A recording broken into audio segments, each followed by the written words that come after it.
Hi, it's Martin again from Cars.co.uk. What I'm going to talk about right now, and I'm going to keep it brief because it's a very short subject, it's local business centre listings, but more specifically the spamming of those listings. In this example I'm going to look at pest control, and the area I'm going to look at is Manchester.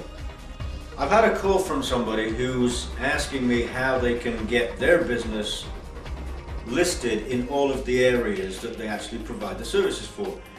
I don't advocate the spamming of Google Local Business Centre, and the screenshot that I'm about to show you gives an example of what this person is up against from one of their competitors who's apparently bought like 25 domains, and they've got every area around Manchester they've got covered with another domain.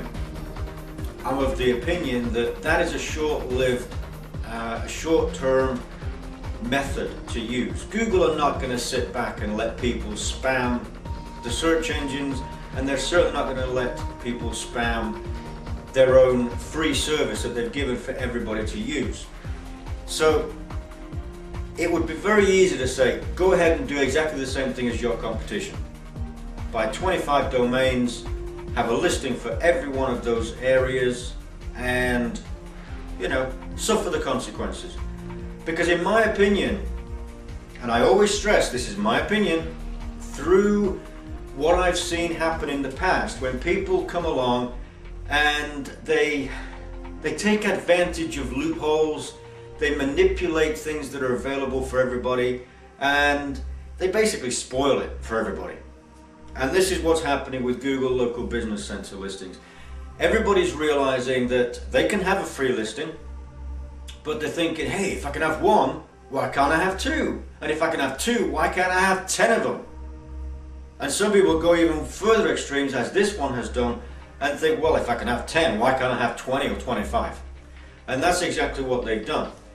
It's wrong, it's unethical, and Google will one day just slam the door shut on that, and the consequences for anybody who's basically bending the rules in their favor could be complete wipeout from Google.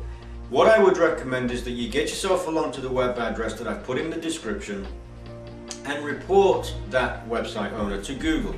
They've got multiple websites, and each one of their listings goes to a separate domain or a separate doorway site, landing page, whatever you want to call it. Google will eventually take a look, and Google will not like what they see, and Google most likely will remove all of those listings, not just one, but all of them, and possibly remove the indexed pages from their system altogether. So the consequences of doing such a thing against big boy Google, because bear in mind, Google is the dominant force on the internet, and I would never suggest you do anything that could compromise all of your listings in Google, because ultimately that is what the major consequence could be. Everything on Google gone. Now, I can guarantee that that person who owns all of these pest control sites that I've shown you in the screenshot, they do not want to be wiped off of Google. But they could be, because they are basically violating, they're manipulating the system. And Google will quite frankly and quite happily come along and go, delete, gone. So rather than panic about it, and rather than say, well, if they're doing it, I can do it, get over to the website, tell Google, Google will take a look at it. They may not do it very quickly, but chances are within a week or two, they will do something about it.